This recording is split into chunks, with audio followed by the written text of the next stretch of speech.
Hi and welcome to my video. Today I wanted to go through my end of the year TBR. I can't believe how close we are to the end of 2020. Oh my god, when did this happen? What a weird year. But yeah, I thought since we have basically just over a month left of 2020 that I'd just go through all the books that I want to read for the end of the year, including the books that I'm currently reading for the end of November. I thought I'd try and be a bit Christmassy as well with a bit of red. I'm not a Christmas person, I'm actually more of a Scrooge, but I thought I'd make an effort for all those people out there that actually do love Christmas. So to begin with, I'm going to go through the books that I'm currently reading before I go into my TBR, which I'm going to split into three parts. So I'm going to start with fiction, then go to non-fiction, then go to poetry. So for the books I'm currently reading, the first book I'm reading at the moment is Tituba, Black Witch of Salem. Oh my god, look at the glare. I had to hold it at an angle so there's no glare. So Tituba, Black Witch of Salem. So this is a fictional story written by Maryse Conde. It was translated from French to English. And this story is about a Tituba, who in actual history was the first person accused of witchcraft. She was thought to be a black woman, although that is debated about whether she was black or Indian or Native American. But in the story she's black. I'm going to refer to her as a black woman. And by writing this fictional story about her, Maryse is actually paying tribute to all the black people who were affected by the Salem witch trials, who suffered through it, which we don't actually really hear about or learn about.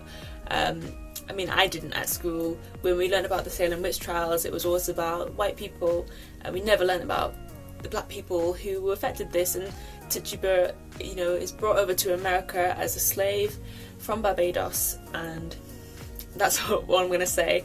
It's supposed to be really, really good. I'm still at the beginning, so I'm not very far in, but it's supposed to be really good, and I'm excited to read it, actually. The next book I'm reading is Natives by Akala. If you don't know who Akala is, he is a black British man, he's mixed race, he is an activist, he is a poet, he's a rapper, he does loads of stuff, and he's written this book, which is part memoir, part anti-racist black British history, activism. It's just so interesting. I'm quite a bit of the way through, I've got about half left. It is just such an interesting book to read. Black British history is something that we don't talk about in the UK here. It's something that is still very hush-hush, still very stiff upper lip and ignore, very sort of stereotypical British, I guess. And we don't talk about the history, we don't really talk about black people. Even in school, you don't learn about the black people in our history. So Akala sort of weaves his personal narrative of growing up in the UK as a black man with the history, with all the politics side of it, with the social class side of it. It touches on all these elements, class, racism, loads of stuff. It's just really interesting and informative, and yeah, it's just such a good read. It's really nice to read something that I feel like represents me a little bit. So now for the books that are on my TBR that I'm hoping to read throughout December. The first book on my TBR is actually a short story written by Kehlmann. It's You Should Have Left. So this was turned into a film recently. I say recently, but I think it was a couple of years ago. I'm pretty sure Kevin Bacon's in the film. I've heard that it's not very good. Not because Kevin Bacon's in it. I heard it's not too good, but I haven't seen it, so I can't comment really. So this book, which is teeny tiny, let me compare it to Akala's book. Look how teeny tiny it is. Look how teeny tiny. It's just a short story. It's supposed to be like psychological horror. It's written in the form of a diary of a man who goes away with his family, and things are not as they seem. Things are pretty messed up, and I guess it's about how his psychological well-being disintegrates as things in this house start to change. So hopefully it'll be really interesting. I'm looking forward to reading this one. Next on my TBR is actually a reread of mine, and it is The Colour Purple by Alice Walker. I read this last year. It's a very battered copy. I read this last year and I really, really enjoyed it, but I really want to reread it because this year I've been challenging myself to read a lot more black literature, a lot of anti-racist books and a lot of black history books as well. So I'm hoping that when I reread it, I will understand it a little bit differently. Maybe I'll get more out of it. Maybe I'll be able to go into more depth into it and still enjoy the story. This is a very harrowing book. There's definitely a trigger warning that comes with this. There's so much about sexual assault, but it follows Celie, who's the main character. It's written from her perspective through her letters to God, so it's very personal.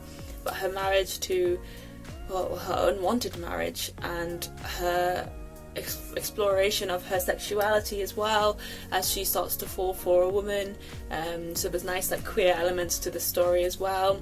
It's harrowing, powerful, recommend. It's also the film with Whoopi Goldberg, so it's a good story, and I'm looking forward to rereading this as well. Next on my TBR, I have 2 hardback books. The first one is The Girl with the Louding Voice. I'm sure you've heard of it. This was very popular across BookTube earlier in the year when it came out, especially when the Black Lives Matter movement was really high profile, which sadly seemed to have tapered off a bit, but hopefully not too much.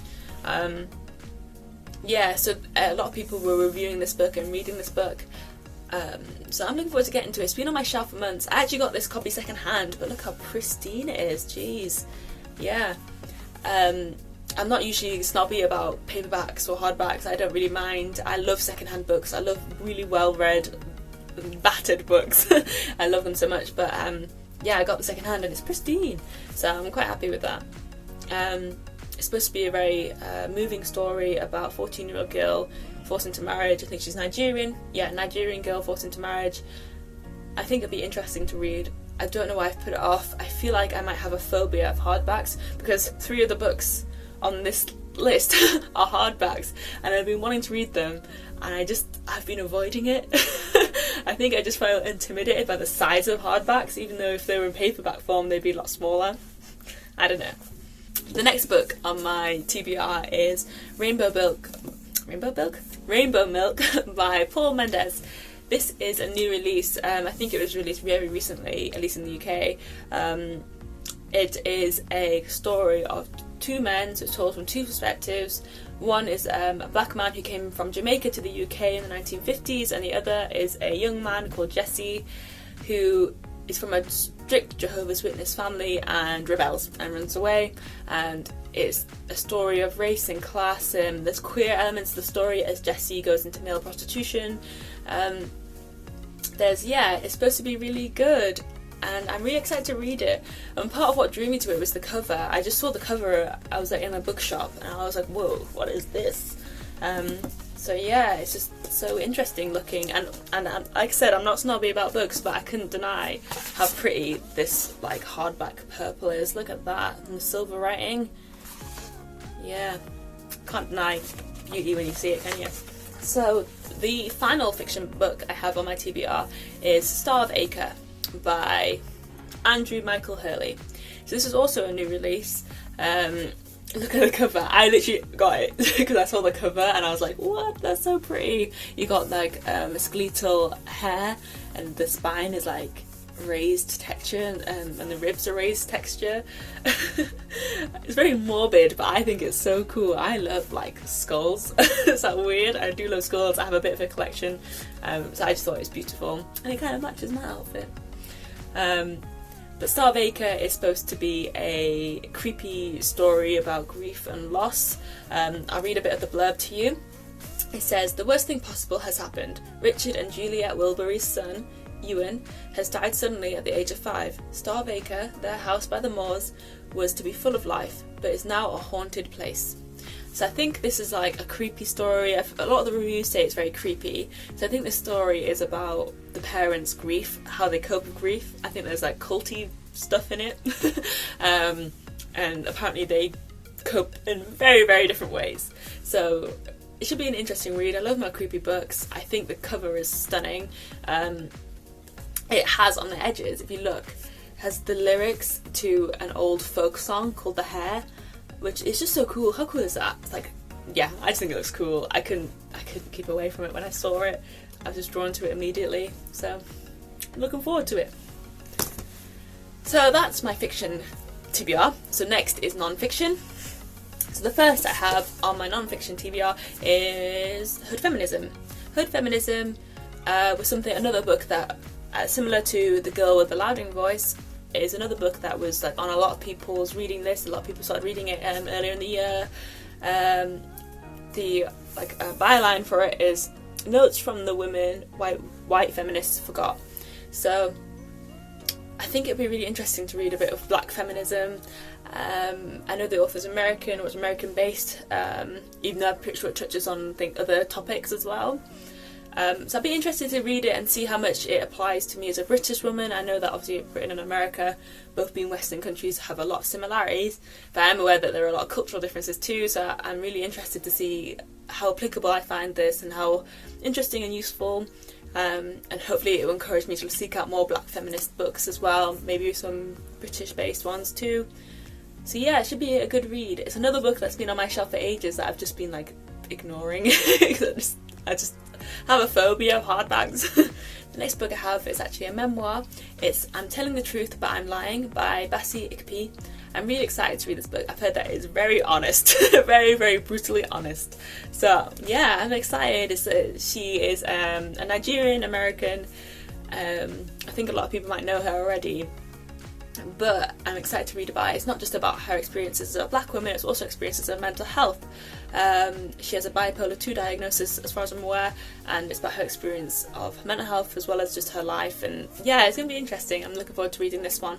So finally, I have poetry books. I've already mentioned them in my previous video, which was a poetry review, and at the end I talked about the next poetry books I want to read. I'll link that somewhere. So I thought I'd just quickly mention these two. I've already talked about them. So the first is Bone by Yrsa Dley-Ward. So this book is a collection of her poetry. I think it's her first poetry collection to be released. And the next book I have is That Reminds Me by Owusu. This is a story about a boy called Kay, a man called Kay, but from birth to adulthood. It's actually not traditional poetry, it's a story written in prose. It should be interesting. I've just started this one. I'm looking forward to carrying it on. So yeah, those are the books. I feel like I've talked about so many books. I don't know if I'll get through all of these. I am a slow reader. I struggle to read a lot, although this month I've been powering through. I don't know what's going on. But hopefully I'll be able to get through all of these. I might not. I'll give it a good go. But yeah, I'm excited to get started with some of these books actually. But yeah, I hope you enjoyed. Thank you for listening, and I'll see you around.